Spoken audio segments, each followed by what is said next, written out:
Hello, everyone. My name's Joseph Burgos, and I will be doing the weapon art micro talk.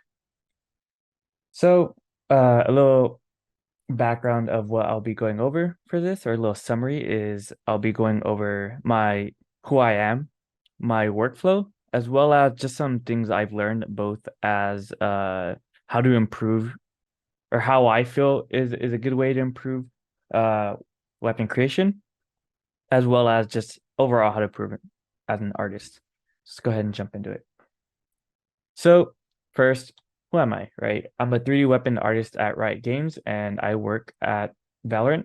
I am under the premium content team. I'm just helping with weapon creation.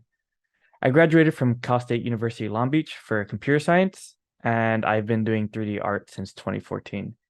And ever since I started 3D art, it's more have been more of a passion and a hobby that I want to make into a career. Um, and in background in Cal State Long Beach, it's just been strictly computer science for school. But I've been pretty well involved with our game dev club as well as SGDA. So big thumbs up to SGDA and thank you for inviting me. As you can see on the left, uh, I have just a weapon I made in 2016, whereas here on the right is more related to this year. And sometimes the process differs for a lot of people, and that's okay. Um, we all start somewhere. I'll go ahead and go to the next slide. So why I chose weapon art. There's a lot of reasons why I specifically wanted to go into weapons. One, I love looking into mechanism for weapons. A lot of my weapons on my art station, I tend to do internals, which isn't completely necessary, but it's just something that like comes from a passion. It's just like being able to have cool renders, doing what I like, really speaks for me. Hard surface modeling for me is fun. Weapons, vehicles, are stuff I jump into. Not much characters. I just personally find a lot of fun in doing hard surface. There's lots of styles and interpretation, both interpretation of what I see when I want to do a weapon, as well as like what is a weapon in Call of Duty compared to what is a weapon in Fortnite. They have their own different styles, they have their own different looks, silhouettes. Fortnite or like other stylistic games maybe really cater to how does the silhouette look. Whereas if you look at more realistic games like Battlefield and Call of Duty, is like how accurately can we like replicate weapons? So there's a lot of different interpretations, although like some may think weapons are plain and simple weapons, they can still go in their own like ways of variety. And lastly, guns are just cool to me. Sometimes choosing a career, choosing like a passion is just doing what you love. And when it comes to me, where I do it every day, uh, doing something I love kind of helps me avoid burnout in a way, because I'm doing things that I like, not because I have to, but because I just want to keep producing. And I find a lot of fun in that. So there's a lot of small reasons, but a common thing that you'll see in all of them is like, hey, I like doing this. Hey, I like doing that. So I'm going to commit my time into getting better at it. And I think it's really important to do what you love because it speaks in your art. Go ahead and go to the next slide. So again, another big thing I'll be going over in this micro talk is my pipeline. So a good breakdown of it is finding reference, creating the blockout, then the high poly, the low poly and bake. I kind of bundle that into one, and then creating textures. Now, there's a large debate in terms of game dev, and the debate is largely upon software. With each new AAA game coming out, especially on social media platforms, there's always a large amount of debate on software. Whether it becomes to free software such as Blender or very expensive licenses like Maya and ZBrush. And one thing I want to go over in this micro talk is just like when we get the question, what software do I use? Do I use what's quote unquote industry standard? Do I use what I have access to? And it's very, I feel, subjective. Some may say like do what you'll use in the industry, or others will say do what you have access to. You know, Many of these softwares have many, not all, have some type of free or student license where it's just like you don't get everything, but you have access to some things. And I think it's really important for you to choose what fits with you very well. Some people look at Maya and their brain explodes. Some people try working in blenders and try going into their hotkeys and their brain explodes. And some people go into ZBrush and look at the UI and the hotkeys and their brain just explodes even more. So it's good to not just take one glance at it and decide there, but like, try a small project, try jumping into some different things. Personally, when I started going into weapons, I just like I made a small, like a very small, not like internals, but like maybe like a knife or a small asset. I would like jump into Blender, make like a small asset, see how I feel. Maya was my first software, so I did a lot of modeling in Maya. I tried making something small in 3ds Max. It didn't really fit with me, so I kind of just like did one, went moved on. ZBrush, ZBrush was kind of like, hey, how do you make weapons in ZBrush? It's a little weird because ZBrush is known not for weapons initially when you look into it, but I ended up finding pipelines that worked. I even dabbled in Houdini, which is more for like film or like crazy VFX stuff, and I even tried making a knife in there, just to see how it would fit me. So I think when considering, that big question is just like, what software do I learn? Just try different ones, see what works for you. There's weapon artists even making stuff in Fusion 360. There's new software called Plasticity. Those are like CAD-based modeling. And it's just like, well, how do you know so much software? It's like, well, find what works for you. If you can fit it in your workflow in a good way, what's wrong with getting better at that? In the end, like 3D modeling, is the foundation and the pipeline is the same. Hey, you're gonna make a block out, you're gonna bake it, texture and put it in game. So I do want to just go over that and say like there is no one defined answer because as you could probably tell as students, game dev moves very fast and not just like uh, in production, but in evolution. New software is being made, new industry standards are changing. So what's wrong with trying new software? Same thing with baking. Some people use Substance, some use Marmoset. Personally, I like baking in Marmoset. And then unwrapping. You can do it in Maya, you can do it in Blender. You can get tools in Blender to help you, or you could try Risem UV. I'm just really trying to encourage trying new things because in the end, all you're doing is learning more rather than kind of turning a blind eye towards potential better workflows. So with that, I'm gonna go into the first part of my pipeline, which is finding reference. So with reference, I use a software called PureRef because it is just a quick collab tool that can help you bring in images and then you can write little notes. Not to say this is the only software you can use. You could simply just go into Photoshop or just like an online Photoshop IDE and make your own photo collage and use that as reference. But the importance of reference is finding uh, anywhere and using anything to help you make the best models that you can make. Especially as a weapon artist, you want to work in a way that helps you produce the best output. So for me, if I'm on my personal projects, I'm trying to make realistic guns. I want to make it as realistic as possible. So you can see on the left side, I have one of the scopes. There's many different models of a scope from one manufacturer. So I look for that one model and I get as many views, references in terms of volume and shape so I could best match it when I 3D model it. And sometimes on a manufacturer's website, you don't find the best images. So like what's stopping me from going on YouTube and saying, hey, this scope, like a review for it. And you'll see like people, they'll grab it, they'll pull it towards the camera and they'll be like, hey, like I found like these angles are cool and stuff. And they'll get cool shots and, I'll just screen cap it. So you could go on YouTube, the manufacturer's website, you go on Pinterest to find cool stuff, ArtStation, or just Google image, just Google search what you're trying to find.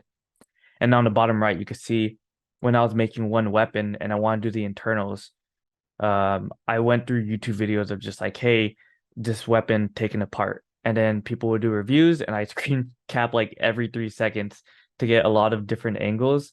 Uh, so I can make sure I get it as accurate as possible. So one part is finding good reference for volume and shape, and another part is trying to think ahead for material read. Material read is for when you texture it, you want to get it in game, especially when stuff was like high fidelity, like Call of Duty or Battlefield. You're holding that weapon in your face or your knife, really close to the camera. So I want to make sure it reads as accurate and it looks as good as I want it. And with texturing, I'm not just gonna look at one image and base off of that because light only hits it in one way. I want to get a lot of different angles where light's hitting in different ways so I could see how the textures kind of bounce off. And that goes into our texture process. But thinking ahead, I want that reference because the more I could find now, the less I'll have to find later. So again, it's shape form, even function. People will take apart weapons. They'll show, hey, when you insert it, it'll move this way. So like, okay, I'll take an image of them kind of holding it towards the camera where you can see the inside. So when I model it, I'm not guessing. Because the more guessing you're doing, the more stress it is for you. Is like, am I doing it right? Am I doing something wrong? Whereas if you had an image, you're just like, okay, I'll just follow that form. Because you're replicating something that's real or some type of concept into in game. So the less thinking you have to do, not thinking as interpretation, but thinking as in you don't know what it is, so you have to guesstimate it. The less thinking you have to do, the easier it is for you to get this weapon done and make it look as good as possible. So reference is also a key part. You don't want to blaze over it. You want to be able to make sure you know what you're getting into. So when you're doing it, you're enjoying it, not just stressfully trying to get it done and hoping that it looks right. With that, I will go into the next one, block out, right? So one question I get a lot from people that I am trying to help, or some people reach out to me and they say, "Why do you block out? Why can't I just start making the high poly?" I like to refer it to like drawing. When you're drawing, you don't start with the details. You kind of make shapes of the form and then you get into detail later. Same thing with 3D. As you can see in this example, I have a lot of modifiers in Blender where I'm doing Boolean cuts and I'm making a lot of n-gons and a lot of more like quote unquote errors in the model. But the point is I'm getting this lower receiver of the gun as accurate as possible in terms of shape and volume. So when I start making the upper receiver, the magazine, when I start making the trigger, everything that connects to it, it's like this part is already in scale. It should be easier for me to make everything else in scale with it. And with Booleans, I could like easily move shapes. If you made something in high poly, where it's like a lot of like subdivisions, it's a lot of edge loops and a lot of stuff, detail that you add. Let's say you figured out one piece didn't turn as much as you want, the shape language wasn't right. If it was your high poly already, it'd be really hard to delete edge loops and change it. Whereas the block out, I'm like, okay, I just need to change a couple things. This is just a visual guide. I'm just making sure that the shape and the volume works as much as I want it to.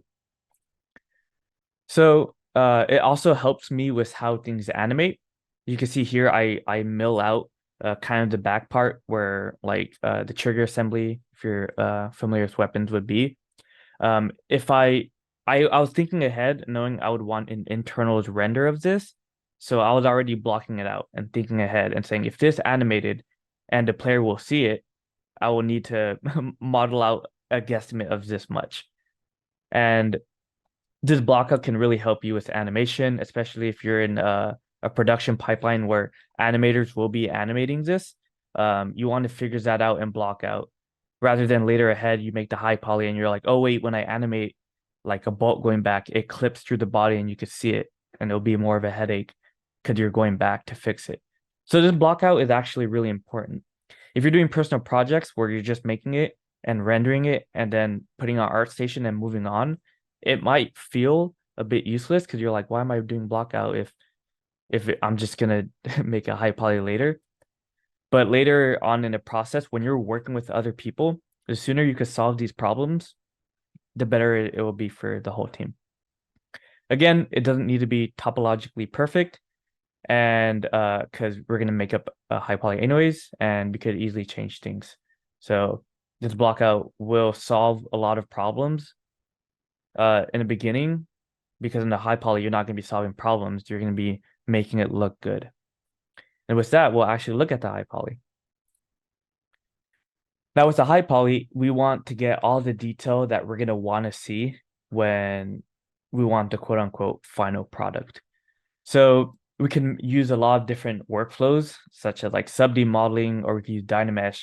Now, a lot of people might like when I put up ZBrush in weapons, you're like, how does an organic sculpting software make sense when it comes to a hard surface like weapons? Um, if you didn't know, there's a lot of cool hard surface tutorials online where people make weapon designs in ZBrush. They literally do everything in ZBrush. I'm not to that skill, but there's a lot of like designers that you can easily sculpt changes without having to commit to like polygon modeling like we do in Maya or Blender. Or I can make, let's say, in the previous slide, I can make this shape, and if I make this with a lot of detail, I can throw into ZBrush, and we could do a thing called like Dynamesh, where it does like voxel shapes, and I can smooth that out.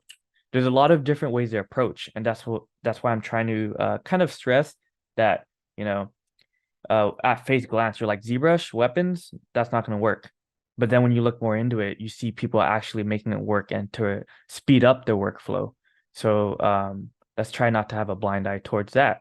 When you're making a high poly, you can reuse your blockout and fix things up. So when your blockout has a lot of n-gons, it's a complete mess.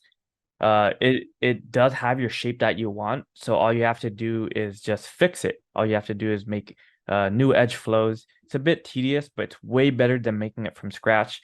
Making it from zero volume, you're using a pre-existing mesh. And the point of this is the high poly again to make the detail that you want to see, but you also want the readability to be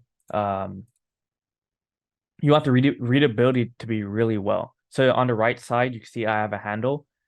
You see all those edges look very smooth because you're gonna be holding this handle. You also want to think about like functionality. Hey, I'm gonna be holding this. Do I want it to be really sharp?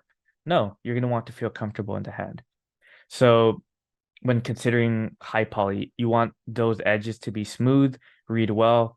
Nothing in life is really razor sharp. Even the edges of like corners on tables that are like marble or like even metal, to an extent have smooth edges. So we want to consider that when making a high poly. Let's go ahead and go to the next slide of low poly and bakes. So again, low poly and bakes I'm kind of putting into one because you kind of do a lot in this phase though. So with the low poly, you want it to be a cage into your high poly. You want it to be rather very close. And this is a really technical thing to do to bake. So it can be a bit confusing as in why, because when you're doing your block on your high poly, it's all about visuals.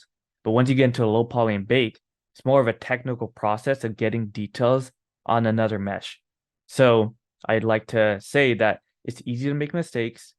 It's easy to get into an area where you're just like, nothing is working and I don't know why. And I want to say that's okay because again, it's very technical and the computer will get really mad at you, or the software will get mad if you don't do it right, and you'll get baking errors. And that's completely normal. You'll find millions of forums where people are getting the same issue as you.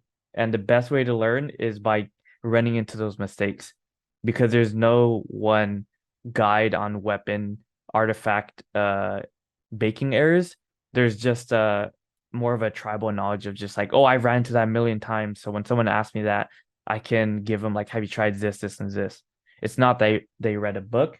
It's more of like hey, we've all ran into that issue before. And that UV unwrap is also like everyone's scared of it, and that's okay that everyone's scared of it because it's like when you first look at it, you're like, why do I have to do this? But the more you practice it, the more you find what works and what doesn't. It's not that scary at all. It's just a matter of like, how can I prep my model to make it work the best? Because again, there's a stigma. UV unwrapping is scary. It never works the first time, but with practice, it's just as easy as everything else. I tried to tell people not to be scared of UV unwrapping because you can do a lot of cool things with it. It's just like right now we're texturing, but hey, when we look into shaders, what can we do with our UV unwrap? You know, how can we make it best work? And then you can start getting a lot of cool results. So it can be really exciting too. It's just a matter of exploration. And another question I get with low poly and bakes is the reason we do this is to make it game ready. We want it to be the game mesh that we use. So questions I get were, what triangle count should I go for? Or how low poly should I do this? Or when it comes to UV unwrap, I tell them the process of mirroring UVs, a lot of like techniques to make it better. And they're like, how can I tell how much I should mirror and how much I shouldn't? And the thing about this is it varies on projects that you work on or companies that you work for. A lot of things vary on triangle count or how much you should mirror. And sorry, excuse me. Okay, so it varies a lot on projects. So one thing you want to consider is practicing these things. You want to practice low triangle count, a good amount, and then having a bunch because you have to make sacrifices. So that's it's a little vague, but I encourage you to look up different things, set yourself some limits, and see how you work towards it. And then lastly is texturing. A lot of people underestimate this. A lot of people think I could just throw smart materials and we're done. Remember when we got our references, we wanted to get as accurate to that in terms of realistic. If you're doing excuse me, if you're doing stylized, it can vary. But don't be afraid to have multiple layers. That's why I want to reiterate with this texturing. You want to experiment. You want to try new things. It's like Bob Ross. You want to have these happy accidents. You want to explore as much as you can to get it as best result. Because there's no one answer. There's many ways we can make textures look good. And another thing I want to stress is take your time because a bad texture on a good model can make a good model look bad. So you really want to dive into it. I'm not saying you have to have like this example on the left I found online. You don't have to have this level of detail, but I encourage you to explore. Things I've learned to improve my art, things I want to pass on to you is start small, take your time, trust the process. Not everything is perfect. Not everything will come out as good as you want, but the purpose of practice is to get better, you know? And when we're doing 3D, we think it has to be the best on our art station or portfolio. Not every project has to be a portfolio piece. We can do things for the sake of practice. We want, like on the bottom right, that was my recent attempt on making a weapon from scratch without any looking at one gun thing. I'm making this because personally I'm not good at designing things from scratch, so I wanted to practice that. 2D artists do a lot of studies. We'd like to do that too as 3D artists because we're artists. And again, try different workflows. There is no one workflow for all. It's good for efficiency and for self-growth to try new things. And last slide I want to go over for improving as an artist. Always be willing to learn new things. I kind of hit that a lot today to try to learn new things, but it's just as a person, you want to keep growing and it's okay to not know things as well. A lot of times we don't want to embarrass ourselves, so we try to act like we know a lot, but being humble is the best way for people to help you out more. And reaching out is also another thing. Every time someone reaches out to me, personally, I take time out of my day to try to help them out. And I'm passionate about it. And there's a lot of other passionate artists. So if you have a question, feel free to reach out to me. Some artists are really busy. and we got to respect that. But a lot of us artists are really passionate. So if you can muster some courage, I'm pretty sure they would see that and they'd help you. And last two things are dip into other disciplines. We can see here I have a video. This is an old video of me trying to get into more into shaders using a model I found online. I used to play Rainbow Six Siege a lot, and I liked their ice one of their ice shaders on their skins. So I jumped into Unreal and I made a bunch of parameters and I tried that out. It didn't come out the way I want to, but it was a step into getting better, and that was my goal. Let me minimize that. There you go. And then on the right, I have like this cursed weapon. I really like looking into cursed guns because this comes into the last thing, do what you love. Um, when you spend effort and passion on something that you want to make, people can see it. So doing what you love and doing what you can to make it the best that you can, um, it shows. Let me go to the next slide. And I went a little long on that. It's 11:27, and we do have our break coming up, but I like to try to fit in as much questions as we can, as long as the the officers for SGDA are good with this timeline. Yeah, it sounds good. Yeah, we do have like you feel free to go into the break a little bit since we did start like a little bit late as well.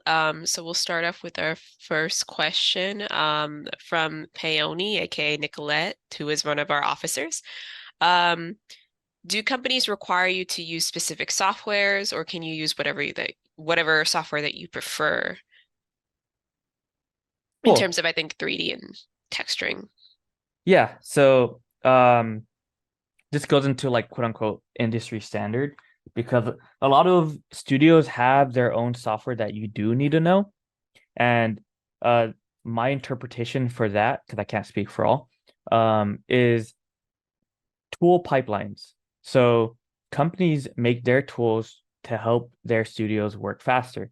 So if they make their tools in Maya to help animate, like to go from artist to animator, so they can rig real quick, they have their own tools of rigging, then it'd probably be best upon you to know Maya. Other studios use Max, they use 3ds Max. And you can't argue that because when you're applying, you're saying, hey, I want to work for you. So they're gonna be like, all right, to work for us, you have to know Max. For me, if I didn't know Max, I would have to just bite the bullet and start learning. And that goes into try software while you can as a student, because the more you can show that you're willing to learn, the better a studio can see that you'll be easier to like they don't have to train you a lot, or you don't have to take a lot of time to train up to it. They're like, oh, he's dabbled in it, he's dabbled in other software, then this shouldn't be like if they have a specific software, it shouldn't take a while for you to learn because you're good at learning. You want to learn. So there are requirements for studios, but the more you can learn on your own, the better it is. For you to, or the easier it is for you to transition. Because, like, say I used Unity, but I dabbled in Unreal and I applied to a studio that uses only Unreal, they've seen that I've dabbled in both and they can feel a bit more confident and safe that, hey, this guy can learn. Not oh, he only knows Unity. Now we have to train him to Unreal, but he hasn't anything on his portfolio that's Unreal. It's you're answering questions for them as well as improving yourself. So it's a two birds in one stone. I hope I answered that question. Yeah, it was really good. Thank you. So we got another one from Peony. Is any advice on making 3D textures? Yeah. There are many tutorials out there. I can't name off the top of my head, but there's not just tutorial online, but there's stuff on ArtStation where people put their tips and tricks on learning or on like better optimizing the workflow. There's like a 10 strategies on making materials. There's something like that. But in terms of tips for making materials, I'd go back to what I was saying earlier, is just like try not to fall into just using a substance painter uses what's called smart materials. Don't just like drag one smart material and call it. Look at like references online. Like you'll find like crazy cool looking in terms of weapons, like iodized metal or like rusted metal, or you'll find like steel or brushed steel, and they don't look like one way. They have like that brushed steel pattern. Or if you look at a regular M4, you can see you have your metal, but then you have like oils build up, but then you have dust build up as well. So it becomes a breakdown of just like, all right, I have my visual color, I have different variants in roughness because of how your hands hold the weapon, and like oil buildup. There's a lot of different like roughness values, and then there's a lot of different metallic values because where dust builds up, it's less metallic. So when you're texturing, it's okay to make separate layers for those separate thing like technical parameters. Because when you use PBR workflow, it's metal and roughness and color.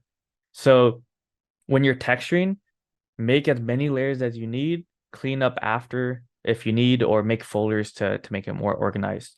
But if you look at yourself in a narrow, I'll make everything in one layer, you only limit yourself to making things better. Okay, awesome, thank you. So we do have another question. So this is from Solid Parker. Joseph, are you in charge of the artist vision of the weapons, or does the lead designer explain things like how they want an item to exude a character's personality? Yeah, so uh that's a really good question. And I can go into my responsibilities as an artist without like saying too much that I shouldn't, or without saying stuff that I shouldn't say. So as an artist, my responsibility is not only to make a weapon, right? I'm given a concept. It's like when I'm given a concept, how can I interpret this into the game?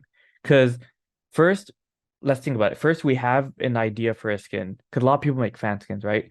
When I say the word retro, think about it. A lot of people say different things. A lot of when you say retro is just like, what do I think of retro as in Game Boy or retro as in technology wise, like retro cars? So when we have the thought, we move it into a vision, and that's where the 2D artists can like they make that idea become a concrete vision, and they make the concept, and it takes lots of iterations. It's not a one and done. And once they have the concept image, I have to interpret that visual idea into something concrete in game. So um when I make the weapon, I work with the 2D artist and production, and I make like a block out, and I say, hey, when I put that concept into 3D, this is how it feels in 3D. How do we feel about this? Or like I post images, I'm saying this is how it's currently looking. Do we have any thoughts? And I worked with 2D artists because they made it in a 2D view, and sometimes like we call it 2D magic, like where they make paint overs and it makes sense in the drawing, but we make it in 3D and it's like, oh, that doesn't feel about right. So it's a back and forth on concept and 3D to make it something real, um and something that can work in games. And then with that, uh it's a shared responsibility. It's not just me where I have the vision. It's just like a really big collaborative effort to make it work well in game and to make it make sense. And then I work with technical artists, I work with animators, um and that's where knowing different crafts can help you. Because if I know a technical artist is going to make some cool shaders, I could do everything on my part to make their life easier. Or if I know animators are going to do certain things, I can figure out the block out and say, hey, animator, I'm doing this. Will it make sense? Do you think it'll look good when I animate this? And they're going to be like, maybe we could change this. And I'll be completely okay with it. I'm like, I don't mind changing it. Like, I'm an easy worker. I'm easy to work with. I feel I can make as many changes as needed. And it all goes down to I'm not responsible for everything. It's a team effort, and that's how we make things look the best we can. Awesome. Okay, great answer. I guess like the last question, since I think it's the end of audience questions, but a question from me. You did mention doing studies in 3D, which kind of blew my mind a little bit because I realized that as a 3D artist, I don't do that as often. I always want to try and like make a finished product. So I guess like how do you recommend starting on 3D studies? And I guess since you specialize in weapons and such, how do you approach doing studies for specific weapons and things like that? Or like making them into 3D or like sorry. Yeah, If no, that no. makes It's sense. like Yeah. you're like, how do I study to get better? Right. Yeah. And it's really tough. Let me tell you this. It's tough because as an artist, you're surrounded on ArtStation of people that are good, right? And the thing is they only show you their best work. And it's really because I look at ArtStation for inspiration. I look at other artists and you know, I'm in the industry, I'm in AAA, but I have people I look up to as well. And when I all I see on ArtStation is just phenomenal work of people uh that are really good. It's easy to fall into the trap of like I need to make that good of work and I need to keep pumping out work like that. You don't know how long they've been working. You don't know how long they've been on a project.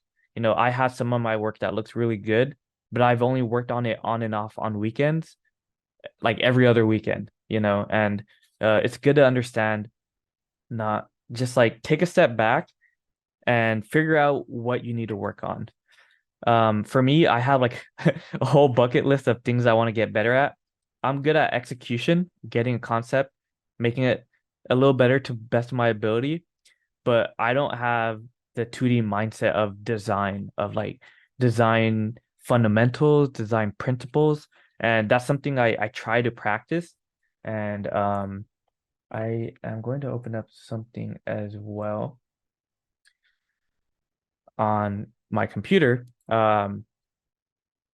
So the question is like, where do I start? Right? Where do I start practicing? The first thing I would say is choose an area where you want to practice, whether it be texturing, whether it be design, whether it just be making high polys more efficiently. The first step is, where is my weak spot that I'm trying to improve? Before I started working at Riot, I had like a small break. I felt like I wanted to get better at Blender and design. Um, because that was just like I saw people using Blender and like that looks so simple to make high poly. I want to start doing that. I did this crazy thing where almost every day I was making something. And the goal was it didn't have to be a complete project. It was just I had to make something to help me practice. So for here, I had one of my first Blender projects where I found someone. I just went on ArtStation and I found something I thought that looked cool and looked kind of tough to make, and I would try to make it in Blender. It didn't have to be complete. It didn't have to be textured. I just had to make it in high poly. And you can see here there's certain shapes that were like really weird to make, uh, certain cutouts, certain like volumes. And the goal was I didn't have to spend all day on it. It's just I had one day to make it. And once I finished, I put it down and I called it there. Then the next day I saw this. It's not a gun, but I thought it looked really snazzy. It looked really cool. And I just wanted to make it in Blender. And then the thing was, this one was a huge step from the previous day because the previous day I was struggling to find what worked and what didn't. This day I was like, oh yeah, I remember I did this yesterday. I'll just do it again rather than looking for what worked. So almost every day you're learning at least one thing new. Um, and you could remember what worked and what didn't work, and you can use it in your process. And like right here, I started getting like shapes that like were pretty weird when modeling, and it was a different challenge each day. And my goal in this was just to get like a concept and simply make it. This one was more of a slower, I thought more simple, and I took my time. But you can see other days I looked at this, I'm like, wow, this is cool. I think what I at a point I wanted this to be an actual big project, but I was like, I'm gonna take a step back and I'm just gonna practice. And I used it as a practice project instead. So I ended up making this in a day, which kind of blew my mind. I would have never expected making such a good block out in one day. I think it's good because when I first started Blender, I couldn't do any of this. Um, Looking back, I could see things I could improve on. But the point is just to to kind of find where you can improve, find some weak points and work off of that. There's a cool guy on Twitter that made fan fan art, and I'm like, oh, this is pretty cool. I want to practice using decals because Blender can have decals, and this was the wireframe of it, but I practiced with decals and I made like my final result in a day, and I even made like a recording of it. Um, and then there were other projects where sorry, I'm just trying to get the there's other projects where I wanted to make a really good looking one in a day. So this was like if I were to attach it to a gun, can I do it? And try to my best ability. So it's just kind of me reiterating, but honestly, you don't have to do it every other day. You could do once a week. You could do it every 3 days. Find time where you want to sit down, look for some, because you also have to look for it, and that takes time out of your day. Because you might look at something and think, "Oh, that's too scary to make. I'm gonna look for something else to make." Um, but yeah, I found this. I was like, okay, I'm gonna have to make these cutouts, but then I have to make this shape, this transition. And the more you can find how to make weird transitions, then the better prepared for when you're actually working at a studio and they give you a concept and you see weird you see weird transitions and you're like, oh, I've remembered practicing that and this worked for me. Um, it's just the more you practice on shape and just different things every time, the better prepared for when you actually get, studios that are trying to be different. They're trying to do different things and they give you something challenging. And you've done it in Blender, you've tried it in ZBrush, and you could think like, oh, they're making this alien gun that's part bio and part hard surface, like you're like, maybe I've done something in ZBrush where I've combined different meshes and I've sculpted the transitions to make it look like they form together. Like for me, that's what I thought of because I tried it once. And the more comfortable you are challenging yourself, the less scared you'll be when getting challenges. And that's where I can conclude it at. Awesome. Thank you. This is really motivational. Thank you. So I guess we do have another question. I think it's like a kind of think it's about Valorant in particular. I'm not sure. From Solid Parker, did you ever get to meet the people who designed Nerf? I noticed the futuristic aesthetic and color palettes that distinguish them from real firearms. I think it's like Nerf the company or um I I haven't met people who worked at the Nerf like toy. But you can tell from if I'm related to Valiant, because Valiant had like an Earth skin line, Mhm, their ultra or their like toy one. mhm. And there are skin lines where it's obviously inspired off of something because as you can tell in a lot of our skin lines, we want to reach an audience where it's just like everyone from everywhere can feel comfortable with a certain gun. Like some people like the Nerf guns and they want to buy it. Other people look at it and like more edgy skins and you're like, why would anyone ever buy it? You know? But I want to bring it back to we're inspired off of a lot of things. Not all the time can we talk to people that work behind it, like the people that work behind the actual Nerf guns.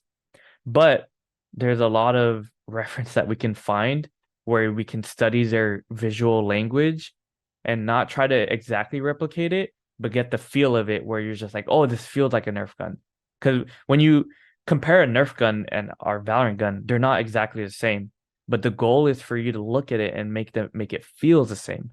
So that comes with the studying of visual design. Like me, I'm not the best at visual design, but the more you study it, the more you become like a good 2D artist at design or even 3D artist at design, the more you could see design language and kind of instantiate it in a way that's it's not copying, but you're influenced by it and you like that design language and you can speak that design language to a different medium where it feels the same, but it's not.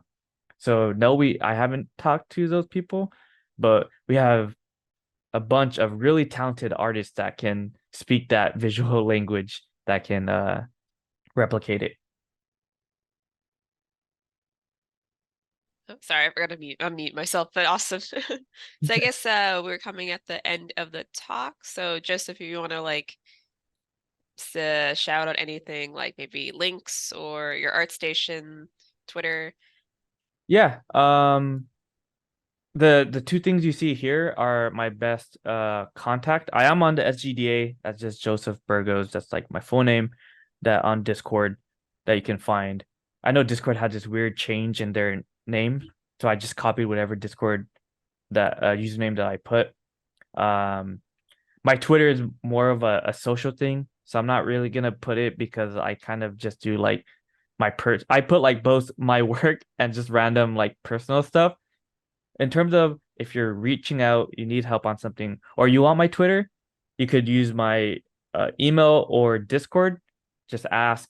I'll be more than happy to shoot it out.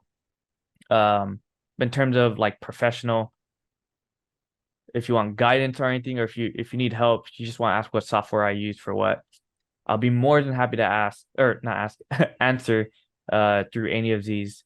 Say, hey, I'm from SGDA panel, or I saw the YouTube video, or I saw the link. Um, Always feel free to reach out, and I'll do my best to take the time I could to try to answer any questions because sharing information is always better for everyone. Okay, awesome. Thank you so much, Joseph. So I believe our next panel, or no, our next event is after the break, so that'll be around. So our break is from. I have to check the schedule again. No, and again, Um, thank you, SGDA. You yeah, guys no rock. You problem. guys Thank you for connect a lot coming of on students. here. Yeah, thank you for coming on here. It was such an informative talk. So thank you so much, especially from like an SGA member as well. It's great to hear. So we do have a break from 11:30 to 12:30, and then at 12:30 we'll begin with Student Showcase F, and that will include planetary delights, planetary pursuits, and volatile. So yeah, we'll see you in about 40-ish minutes. Thank you. Bye bye. Thank you, Joseph.